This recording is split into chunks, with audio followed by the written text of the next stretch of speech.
Hey guys, this is Tejjy from Team HSK, and today I'm going to try something a little bit different. I'm going to be uploading a video on Prime Dragon Keeper. So we're going to start with sort of a deck tech and then go into a few matches. Nothing too crazy, just more or less what you're already used to from content producers. So the first thing I want to do is talk about the deck. This is a rotation deck.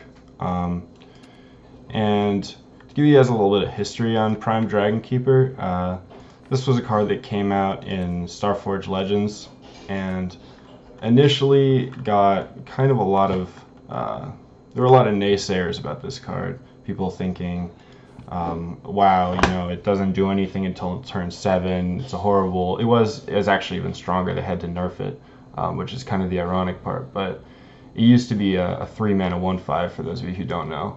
And people were saying, you know, wow, it's terrible to play a 1/5 on 3, it does nothing until turn 7. And at the time there was no comparable dragon archetype, so there was really no way to know whether this would be a good card or not. But I was one of the people who really wanted this to work out. I tried a lot of stuff. Unfortunately, I can't claim credit for sort of the original popular PDK list. It did end up dominating the meta for a while until they nerfed it. The first, I think, very popular version actually had Jabberwocks in it. PDK being a very hard threat to remove has some good synergy with Jabberwock, since you could play Jabberwock and your PDK is very likely already on the field and can get turned into something big like a Zeus or, at the time, a Genesis Dragon.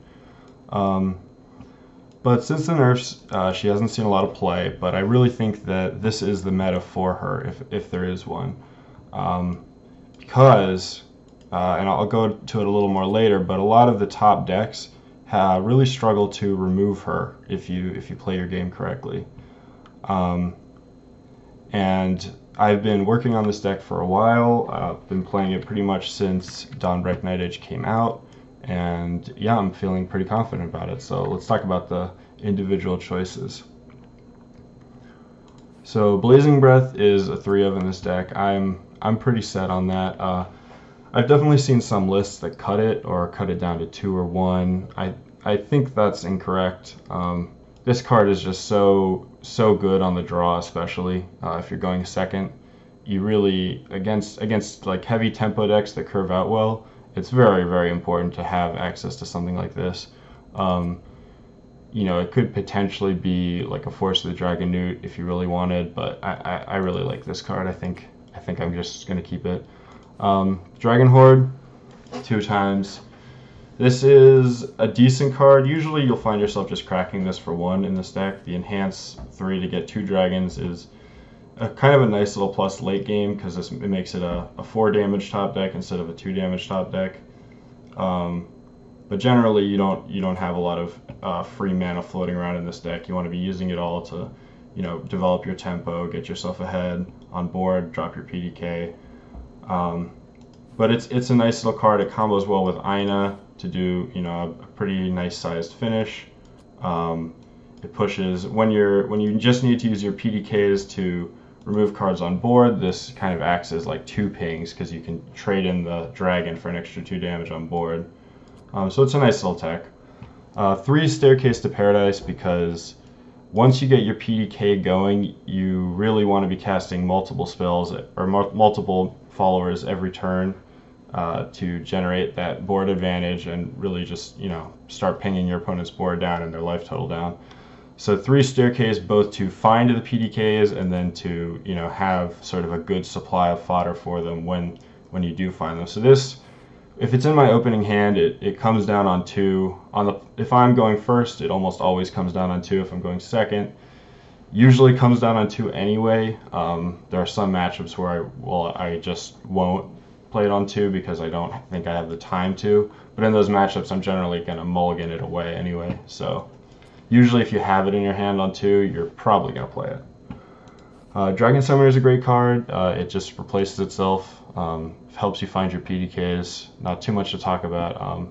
Being a 1/2 kind of sucks in the meta right now, because you'll get traded over by many classes 2 drops. But it's valuable enough as just sort of a card that doesn't that keeps giving you more fodder that you got to run it as 3. Matilda, another card similar to Dragon Summoner, gives you 2 bodies, which is synergistic with PDK because you get more things to throw at their face. Ayala is great. You can just evo her to get to your PDK faster, which is really what you want to be doing. And she's a 2/2, which is really nice in some scenarios, especially if you're going first. Definitely don't feel scared to just drop her on 2, because she will put up a much better kind of board threat than a lot of your other 2-drops. Waters of the Orca is a new addition from Dawnbreak Night Edge that I think really lets the deck kind of step up its game a lot. On 2, it's just a 2-drop, and then it enhances for an additional 2 to summon more 2/2s. This is a great card with PDK. You can play this on 2, and it's just a 2-drop. That's fine if you need the early tempo against aggro or a deck that you're just trying to out-tempo. You can play it on 4, which is, I think, probably the second most common value to play it on. So you can play it on turn 4, and it just makes a couple 2/2s without using multiple cards in your hand, which is always nice. And then you can also, once you have a PDK down, this is just like one card that gives you access to a ton of removal using the PDK effect. So very powerful card. And yeah, definitely I think part of the reason why this deck is so much better now. Chagrin Scyther has been around for a while. Not much to say. It's just one of the best cards in Dragon, I think. I'm going to be sad when this one rotates next expansion. But yeah, I mean, it's your removal, it's your storm damage, it just does everything you want.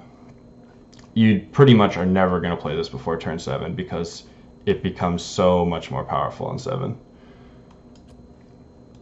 This is a card that you will be playing on 3. Dragon Aficionado is an excellent card. Summons 2 bodies for PDK. Both of those bodies do something relevant. This is obviously weak to 1 damage ping type effects like it's weak to substitution, it's weak to Wood of Brambles, but still valuable enough that it will pretty much always be your 3-drop of choice when you have it in your hand. Roy is very good. I initially started with 2 Roys in my deck. I went up to 3 because, I kind of begrudgingly admitted that he's a very good card. What I think a lot of people will kind of do mistakenly in this deck, however, is choose the ramp spell. And I think 90-ish% of the time you want to be choosing the damage spell, Dragon Strife Blade. This is because basically all of your matchups are about getting tempo, getting in a position where you can drop Prime Dragon Keeper and evolve her. So usually that means you want to be evolving an Ayala or playing a Sybil to get your 1 ramp. You don't usually need more than one ramp turn in this deck. Because the second one, usually what the second ramp turn does is it gets you to 8 mana, like from 6 to 8, which is good. It lets you double 2-drop with your PDK, but if you have something like a Aficionado or a Scyther, you only need 7 mana to have a really strong PDK turn. So generally taking Dragon Strife Blade, unless very weird circumstances, you're against some super slow deck that doesn't play a lot of creatures, maybe against a giant Chimera, I would take Dragon Life Blade to try to get one of my powerful late game cards online, but most of the time we're taking Dragon Strife. PDK is just a wall of text. Hopefully you guys know what she does. Basically, whenever you play something with 3 or less play point cost, she does 2 damage to something on their board and 1 damage to their face. So she kind of just machine guns down their board while being unattackable. So she's a very, very solid kind of mid-range killer, in that, if you can afford to spend an evolution point just to evolve her into a 3/5, she becomes almost impossible for most decks to get rid of, or at least most of Haven and Sword and Portal basically have very few ways to remove a 3/5. Though they do have some, so you have to be cognizant of that. But yeah, that's kind of the prime reason why I think she's so good right now, is that if you can just get that 1 evolution point onto her, she becomes almost unkillable and will just generate you a ton of value that you can just use to close out the game with. Sybil is Sybil. Aina is a great card in this deck. You usually have kind of a lot of weenies on the board, so you can try to just get a bunch of weenies on the board, and then your opponent either has to use resources to remove them, which maybe they don't want to be, spending valuable resources to remove your 1/1s, or she gets her buff. And she also counts opponent followers, so you can sometimes sneak out some wins by your opponent going wide, trying to set up their own lethal. Canyon and the Dragon's a very recent addition to this deck. I think it's one of the best ones that I've added recently, though. It really gives you a very, very solid alternate win condition. There are some decks that interact very well with Prime Dragon Keeper. Decks like Giant Chimera. Ginger does an okay job of interacting with Prime Dragon Keeper. Forest does an okay job of it. And Cannon is just great in a lot of those matchups. It generates 15/15 of stats. It becomes very overwhelming very quickly. It's also great against Shadow, is the other one. Shadow can zombie party this if you don't evolve it, and then Soul Squasher it if you do. So it's kind of like a bleh card in that matchup, and Candy really shines. And then Azidahaka is kind of just your high-end late game. It helps your top decks in the late game be a little bit better. And there's some argument for this versus Zeus, but in the end I went with Azidahaka on my teammate Zero Fine's suggestion. Just because it does more damage. I mean, that's sort of the simple truth. And there will be some situations where you find, you would have rather had a Zeus because you're not ahead, or you just really need to ward up against something. But I think overall, the fact that he does more damage and he can potentially come down on, say, turn 8, right? It makes him a pretty valuable inclusion in the deck.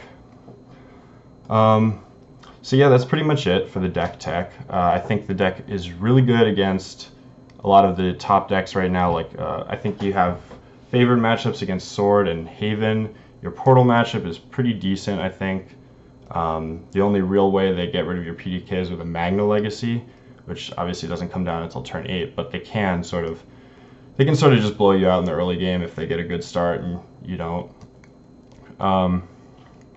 And then some of your other matchups like Forest I think Forest is okay. The Canyons help a lot. Aggro Forest can be kind of tricky to navigate, but you can just sort of get there against a lot of decks because you have multiple robust win conditions backed up by good tempo, which is always a recipe for success. So yeah, with that said, let's get into some games. Alright, so here we are back for game number 1, going second against Forest. Dragon Summoner's usually pretty good. I'd like a Staircase if possible. Definitely keeping Roy. It's just a great card. Probably just keep like this. Alright, Blazing Breath is a fine draw. Especially if they end up being more of an aggressive... Yep, there we go. So we'll probably just Blazing Breath this. Oh yeah, alright. Now that we have a second one, we're definitely Blazing Breathing this. If they put a 2/2 down, that's where we're sort of sad that we have Dragon Summoner. Yeah, now we have to decide. Should we just Blazing Breath this? And I think the answer is yes. Alright, yeah, now we have a turn 4 play with a yellow plus Dragon Summoner. So I'm going to Blazing Breath this. We also can use the spell from Dragon Cleaver on turn 4, but I don't think there's really a rush to play the Dragon Summoner.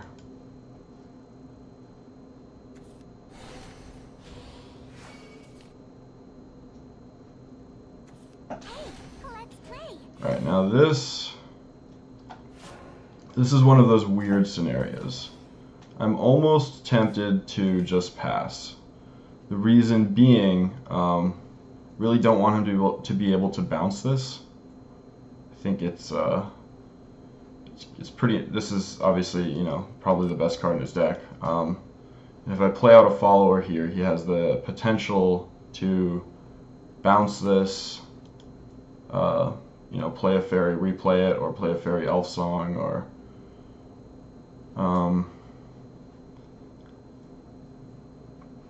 so if I do pass here, he has one more fairy in his hand. He could go fairy 1-drop elf song if he had another 1-drop.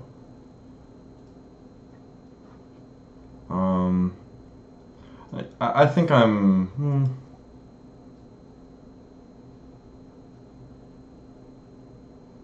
Let's go ahead and pass. His board's not very threatening, and just trying to guarantee getting this off the board is pretty nice. We could get punished by like a, you know, 1-drop fairy Paula bouncing his brambles anyway, but it seems a little less likely than an airbound barrage, so I'm willing to take that chance. Also just the chance, yeah. So he's forced to tempo his stuff out anyway. So this actually, I think this worked out really well for us. He was forced to tempo out his Insect Lord anyway, so basically playing this, we would have gotten a spell, sure, but we wouldn't have done anything else. It would have just died to this for free, and I think our line turned out really well. So let's draw first. I mean, this is always going to be our play, but may as well draw. Just getting that habit. And then we're going to evolve, and we are going to trade into the Insect Lord. It's another one of the cards that we don't want him to get to bounce.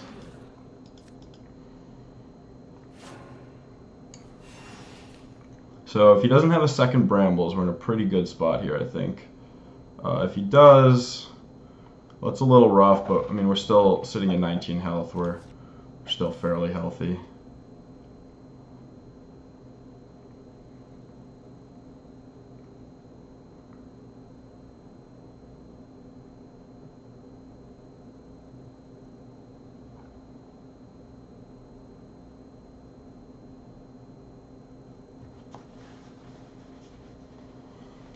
What are you going to do, Mr. Opponent?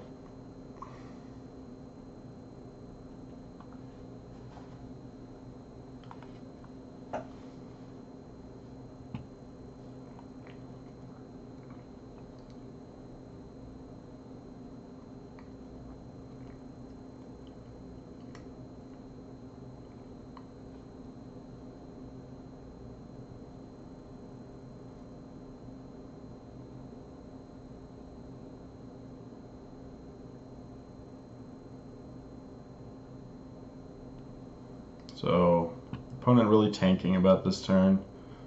Not entirely sure what could be in their 4 cards to make them think so hard. Maybe thinking about an Aperia? Okay, a leaf. Alright. And then go face? Alright. I assume? Okay. So, Leaf Man, everything face. Alright. So how do we want to respond? I think we want to get this Dragon Summoner down. We need more chances to look for our PDK. There we go. Got our PDK.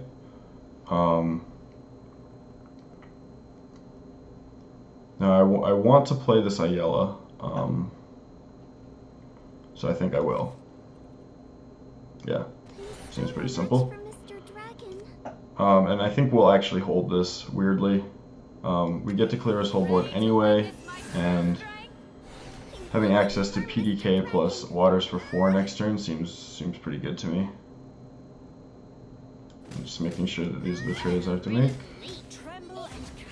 Yep, alright.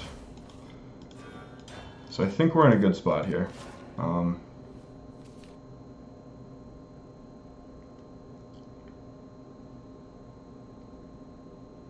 If he goes Aperia Evo, we will be taking 6 or 7. Yeah. So we are taking 7 here. That said, I hope it's hard for him to deal the last bit. And there was no real way to not take 7 this turn if he had that. So let's just play out what we got. God omniscient. Care to touch? Now normally I would evolve the PDK here because it'll take it out of airbound range. But I might just evolve this and try to just say, well, you're going to win this turn or you're going to lose this turn. I think that's what I'll do. So his possible ways to win is basically, I want to say it's only White Venara buff spell. So like White Venara Fount of Angels. It's pretty much his only way to win. And I mean, you know, it's definitely possible.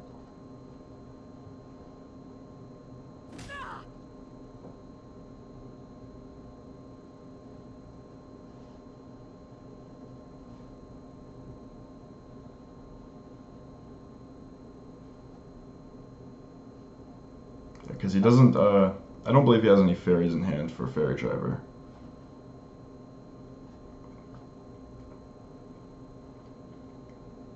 And he can't turn on 2 Beetle Warriors.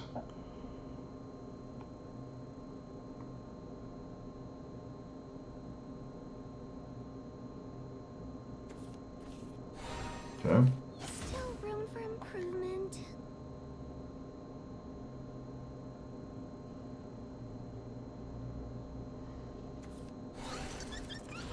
So that looks like we're gonna get it. Alright, so Phoenix Red Rhino, and we're good to go. You challenge me. I lost. Alright, so first game went second against Agroforest, a pretty good showing from the deck, and we'll be back for round 2. Victory is exhilarating. Alright, welcome back for round 2. We're going first against Dragon. Probably not a mirror match, I wouldn't think. This can be a kind of a tricky matchup, depending on what kind of cards they're running. Obviously, Frenzied Drake is great against our deck, which is not good for us. Do I keep Prime Dragon Keeper here? I might toss both of these. Finding a Canyon is great, and Aficionado is fine. Okay, so don't mind redrawing the Dragon Summoner. The reason I wanted to toss both was to look for a Staircase, which would probably be our best turn 2 play. But Dragon Summoner is just fine. They, on the draw especially, you don't see people tempo out Ayala very often. So, yeah, just Dragon Oracle, good old Oracle. And we'll just play our 3-drop. This is a pretty weak board to force the Dragonoot, which most of these slower Dragon decks tend to run 2 to 3 copies of, but I'm willing to accept that price. And he didn't have it, so we're going to be in great shape. Let's take it easy next time. Alright. I think we're going to try to put more stats on the board.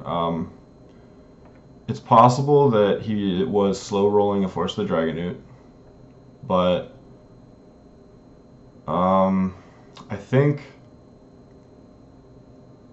if that's the case, then I would rather him spend his whole turn playing Force the Dragonoot than, well, then maybe I should play this. Yeah, that seems better. And I think I will take the ramp. This is one of those rare times where I think I will take the ramp spell. Although, no, I think I'll take it.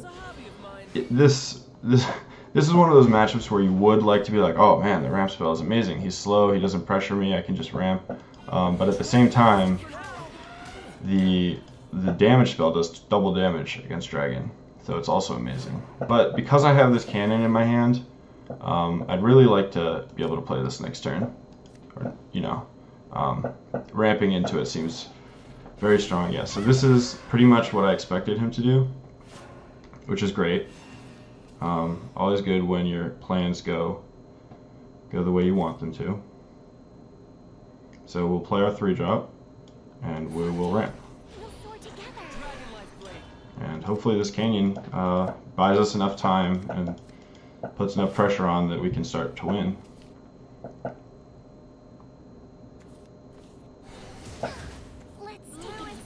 So now we have to decide, do we want to play a Canyon into a Sybil? I think the answer is still yes. He can have his own canyon. That's obviously our one concern. But I don't think we have another good play here. I think we just have to slam it.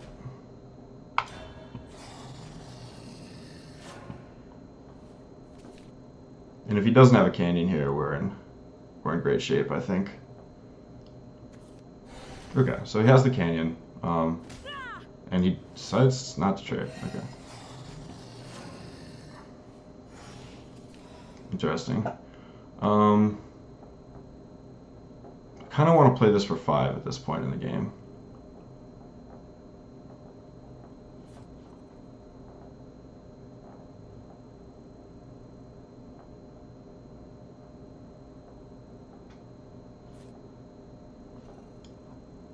I think I will. And then I guess Ayala is obviously the best of our evolvable options. And we will play this Dragon Horde for 1. All must come to an end.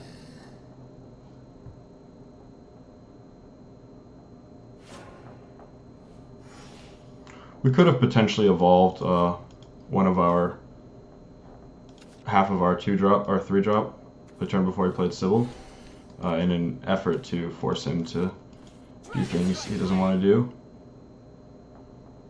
But I'm not convinced that that's the right play. Might have been, who knows. Alright, so we got our PDK.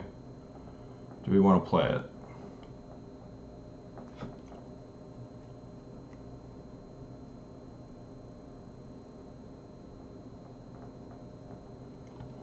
I think we do. The flames are like a dog. We want to play this guy. Care to touch? Then this one. It's mealtime. Care to touch? And this is one of those scenarios where I think I will evolve my Care to PDK. touch? He doesn't have enough cards in hand for a Frenzy Drake to clear it, so Burn the darkness. that's a really good sign. Torch the light.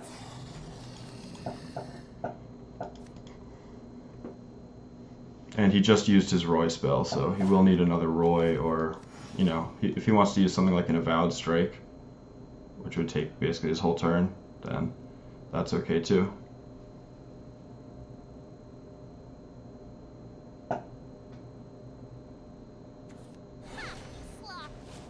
Alright, well if he has this plus Avowed Strike, it's a little annoying, but...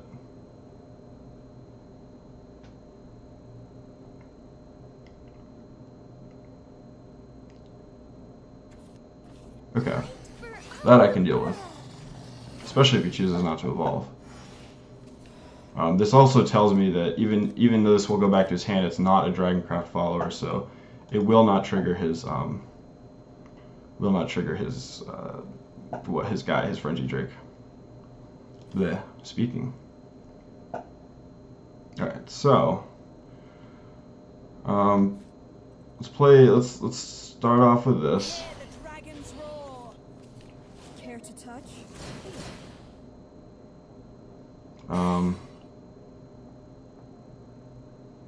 And I think we can probably safely trade in both of these drops here.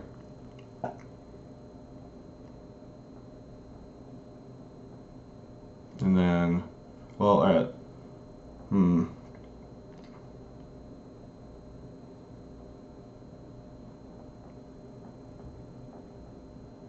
Hey, no. I think we want to trade these in. You're sure a handful. Play this. One. It's mealtime. Care to touch? Play this. Care to touch? He's still no match for Mr. Dragon.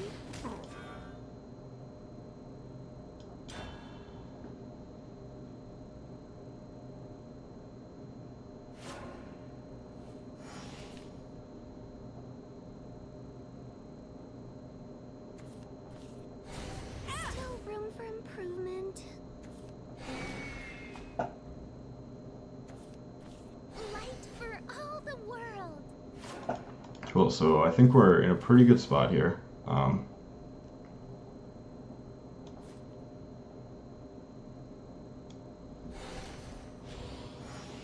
Obviously we don't quite have lethal, but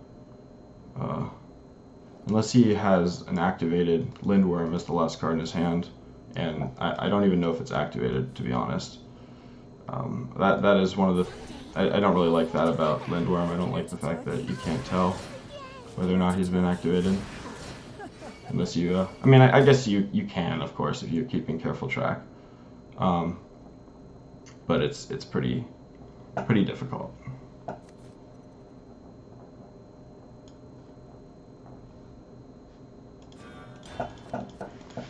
So likely I was supposed to deploy this at some point.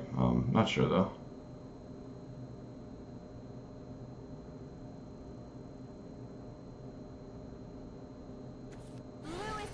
But you can definitely see here what I mean about how hard it can be for the decks to just remove this or do anything to it.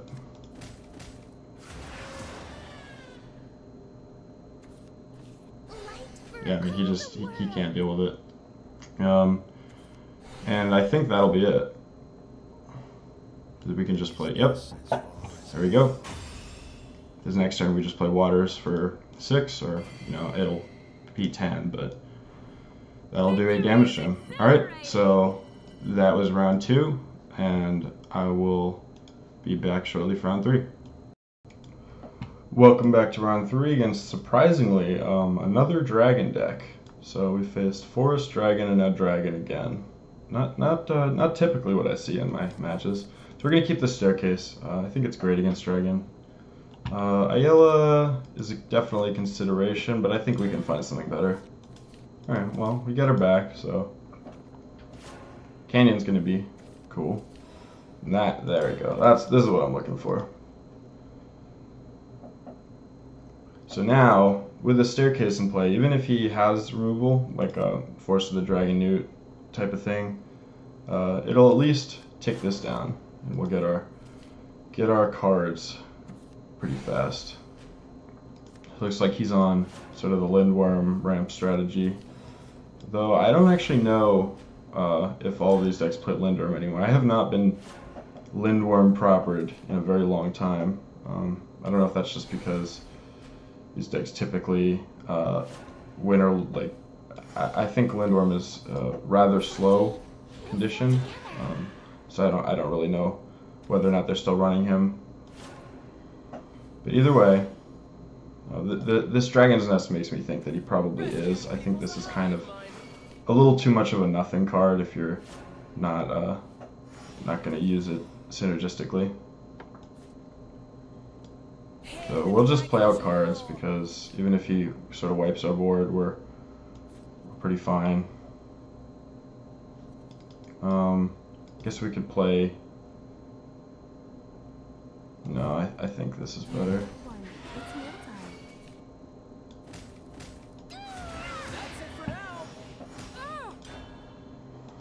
So yeah, I mean, don't entirely know what his deck strategy is, but Canyon is good against everything, so...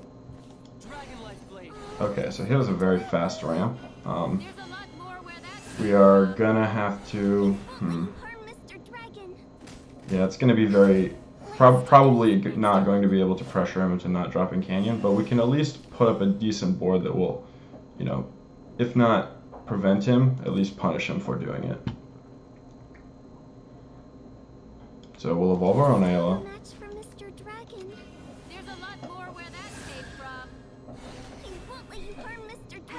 Trade this guy in and play a Fire Lizard. So we have 7 power on the board, or 7 attack, excuse me.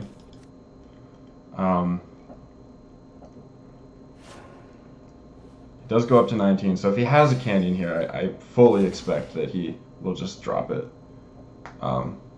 Because it is such a good card. Okay, so Sybil, which will get him up to... Alright, and yikes, alright. Well, PDK is okay here.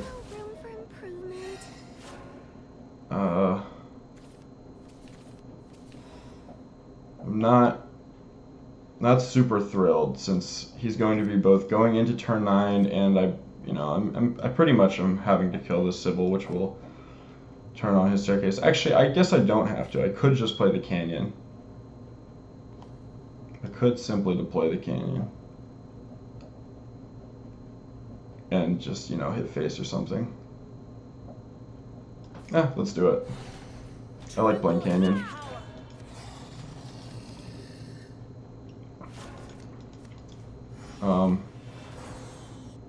So what's his like best possibility here? That's not that scary. Are you clearing my 5/5?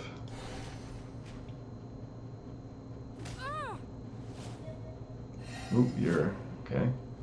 It's getting saucy.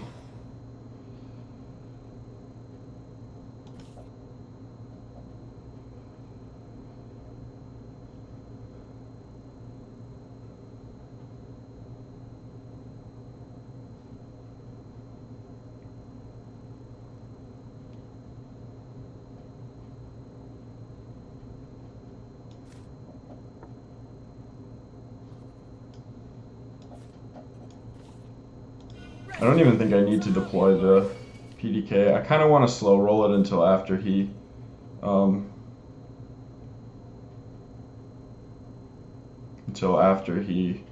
uses his Frenzied Drake, if possible. Tremble and cower. You follow behind. Someday, we'll soar together.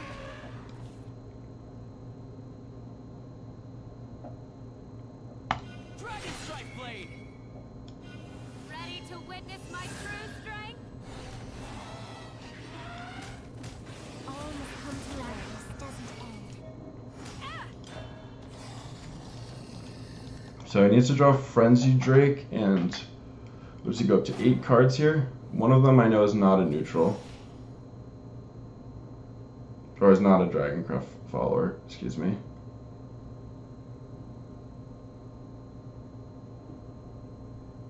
If he didn't find a Frenzied Drake, he's in huge trouble. Or if he didn't find a 5 damage Frenzied Drake.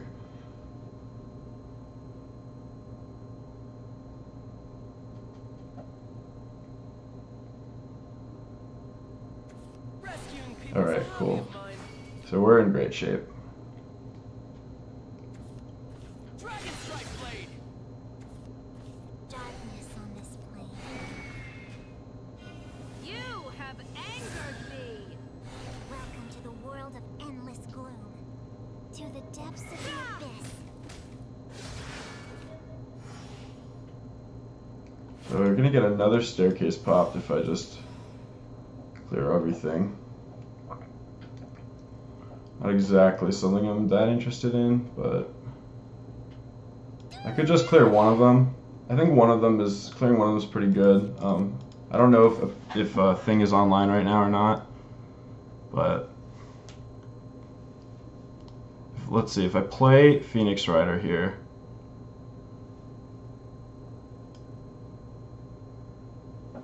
all right. So let's play Dragon Summoner. Phoenix Rider. Easy pickings. Face, trade, face. So we don't pop this. We get another dragon. He's down to 7, so he's starting to get pretty low, which is good for us.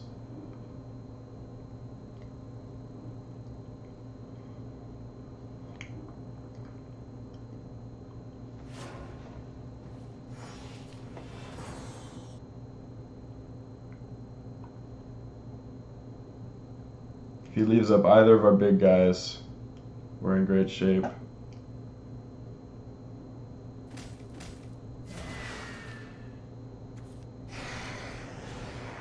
These flames go Oh. flare again. Oh, and hit Blazing Whip? Okay. That's fine. Well, now we have 2 PDKs, so I'm just going to go PDK, Ayala, Rearer, Fire Lizard. The God omniscient. Dear little one, it's mealtime. Care to touch? He's still no match for Mr. Care to Dragon. touch? Care to touch? No. Still in a precarious position against a second Frenzy Drake.